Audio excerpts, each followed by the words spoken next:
Assalamualaikum warahmatullahi wabarakatuh. Semangat pagi sahabat-sahabat Ahmades Farm dimanapun berada. Saya doakan semoga hari ini penuh dengan kebahagiaan dan kelimpahan hidup. Amin amin ya robbal alamin. Sahabat-sahabat semua, pada kesempatan kali ini kita akan membuat lubang tanam pada pohon kurma teman-teman ya, sambil kita membuat lubang tanam, kita juga sambil ngobrol-ngobrol bagaimana cara membuat lubang tanam dan bagaimana perlakuan yang kita lakukan untuk membuat lubang tanam. Yang kita ngobrol-ngobrol aja teman-teman ya. Sebelum kita membuat lubang tanam, kita cek dulu apakah lubang tanam atau pohon kurma yang kita tanam ini terkena cahaya sinar matahari ya teman-teman ya. Bagusnya adalah full 24 jam. Jadi tidak sia-sia kita menanam kurma teman-teman ya. Selain itu juga kita siapkan kalau ini adanya lencok atau bahasa Indonesia garpu teman-teman ya, dan juga cangkul, dan kita juga tentukan lokasi membuat lubang tanamnya teman-teman. Untuk pembuatan lubang tanah untuk kurma, untuk idealnya adalah ukuran 50 x 50 cm sampai 1 meter kali 1 meter. Semakin besar lubang tanamnya, semakin bagus untuk kurma untuk ditanam teman-teman ya, karena nanti lubang tanam isinya adalah pupuk dasar teman-teman ya. Jadi kalau teman-teman mau memaksimalkan pertumbuhan kurma dan dari fase vegetatif sampai generatif, dibesarin aja lubang tanamnya teman-teman. Hal pertama yang teman-teman harus perhatikan adalah kita harus memilah bagian tanah yang kita ambil teman-teman ya.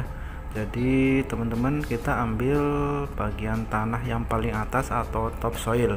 Ini kami sedang membuat lubang tanam untuk bibit kurma 70 cm kali 70 cm. Jadi panjangnya 70 cm, lebarnya 70 cm, dan kedalamannya 70 cm ya teman-teman. Jadi kalau 70 cm kita bagi menjadi dua teman-teman ya. Yang bagian tanah bagian atas disebut top soil, dan 30 cm nya, yang 30 cm yang bagian bawah itu tanah bagian bawah. Jadi kita ngambil tanahnya teman-teman ya, jangan ngacak teman-teman ya.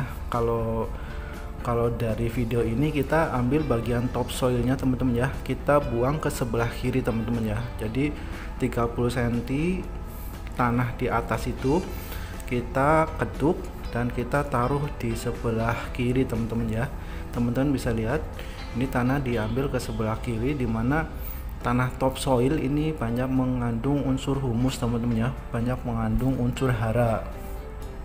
Jadi teman-teman dalam membuang tanah jangan diacak teman-teman ya. Jadi kalau misalkan teman-teman mengambil 80 x 80, otomatis yang 40 cm di atas untuk top soilnya yang sebelah kiri, dan untuk tanah bagian bawahnya yang 40 cm ke bawah tentunya dipisahkan teman-teman ya. Mau kanan kiri atau kiri kanan boleh, yang penting satu bagian top soilnya sebelah kiri atau bagian bawahnya sebelah kanan, atau dibalik juga nggak apa-apa teman-teman ya.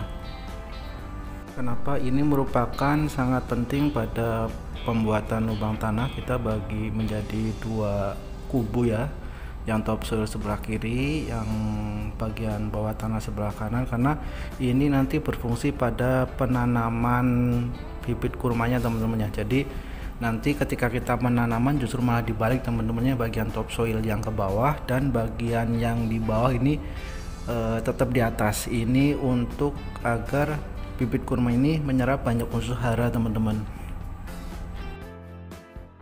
Nah oke teman-teman, ini lubang tanamnya sudah jadi ya. Gambaran kurang lebihnya seperti ini teman-teman ya. Ini lubang tanam pada pohon kurma 70 cm kali 70 cm, dan kedalamannya juga 70 cm teman-teman ya. Kurang lebih seperti ini bentuknya. Teman-teman bisa kotak, bisa bulat juga bisa. Yang penting kedalaman, diameter, panjang lebarnya kurang lebih seperti ini teman-teman ya. Dan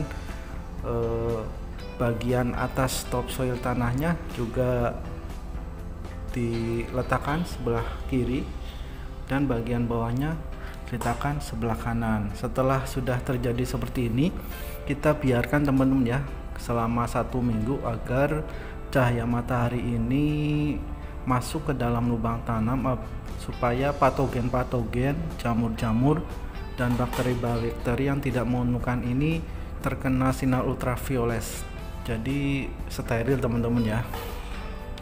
Dan itu juga lubang tanam ini dia untuk proses adaptasi teman-teman ya, dimana lubang yang tadi di bawah istilahnya tidak terkena sinar matahari, yang tadinya tidak teroksidasi, tidak banyak mengandung oksigen, dengan dia dilubangi, dengan dia terkena sinar matahari, otomatis oksigen juga masuk ke dalam lubang tanamnya teman-teman ya. Dan juga kita bisa mengontrol sejauh mana sinar matahari masuk ke dalam lubang ini, masuk ke dalam nanti bibit kurma yang ditanam, sehingga perkiraan kita untuk tumbuh pohon kurma, untuk tumbuhnya bibit kurma ini maksimal. Nah oke teman-teman, ini merupakan tanah topsoil teman-teman ya. Ini merupakan tanah 30 cm di atas tanah teman-teman ya. Jadi kita menggali tanah ini 30 cm dari atas ke bawah, teksturnya bagus teman-teman ya, gembur ya teman-teman ya. Misalkan teman-teman menggali lubang tanam di daerah teman-teman masing-masing, di mana terjadi berbagai jenis tanah ya. Kalau tanah di sini di Banjar alhamdulillah termasuk jenis tanah yang gembur, yang bagus, istilahnya tanah ya coklat dengan kehitam-hitaman, ini tanah yang paling bagus teman-teman ya. Apabila teman-teman memiliki lubang tanam, setelah menggali kok ditemukan cadas atau ditemukan kapur atau pasir atau jenis istilahnya tanah lempung yang padat, ini sebetulnya semuanya cocok untuk jenis kurma teman-teman ya. Tergantung nanti beda treatmentnya teman-teman ya. Bila teman-teman menjumpai jenis tanahnya banyak mengandung kapur, istilahnya otomatis tanah itu pH-nya basah teman-teman. Jadi teman-teman bisa menambahkan pupuk belerang di situ teman-teman ya. Jadi apabila teman-teman di situ mendapatinya tanah-tanah yang gambut, yang sangat hitam, istilahnya dia pH-nya sangat asam teman-teman ya. Tentunya teman-teman juga banyak memberikan ke lubang tanam gambut itu banyak sekali dolomit, bahkan bisa dicampur dengan ya kita kasih pupuk potasium dan kalium untuk menaikkan istilahnya pH-nya teman-teman. Jadi pupuk kalium juga dia memiliki pH yang tinggi, jadi kalau kita ketika penanaman di lahan yang sangat asam ya bolehlah dikasih dolomit dan unsur PK-nya teman-teman ya. Untuk pupuk dasarnya tidak boleh menggunakan dengan pupuk anorganik teman-teman ya, pupuk kimia. Jadi dimaksud pupuk P dan K nya ini pupuk organik teman-teman ya, sebagai pupuk dasar. Pupuk P ini banyak didapati di sabut-sabut kelapa teman-teman ya, dimana sabut-sabut kelapa ini banyak mengandung tinggi unsur P, sedangkan unsur K nya bisa dibantu dengan istilahnya pakai kulit pisang, pakai bonggol pisang, atau pakai untuk meninggikan unsur PK dan K nya bisa menggunakan dengan jerami-jerami padi yang sudah habis panen, yang sudah istilahnya udah lapuk lah teman-teman ya. Biasanya bagi kita seorang petani istilahnya ada feeling ya teman-teman ya. Apabila kita melihat tanah, oh ini feelingnya tanahnya gembur teman-teman ya, pasti setelah dipegang juga nyes gitu teman-teman ya. Berbeda dengan tanah yang tidak gembur atau kurang unsur hara, biasanya kalau dipegang ini keras teman-teman ya, keras, istilahnya seperti batu teman-teman ya.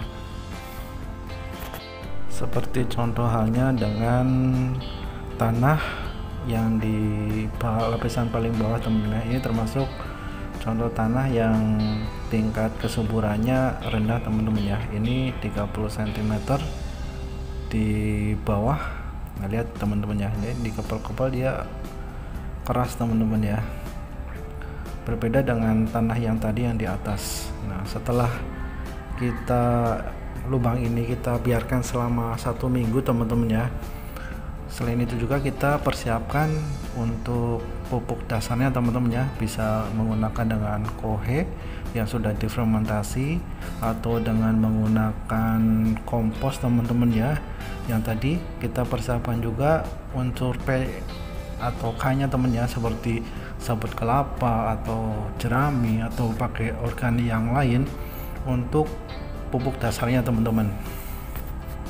Jadi untuk urutannya di bagian bawah sepertiganya itu untuk dikasih sabut kelapa, sepertiga tengahnya untuk dikasih pupuk dasar. Nah ini yang fungsi topsoilnya ini, yang topsoilnya masuk sepertiga.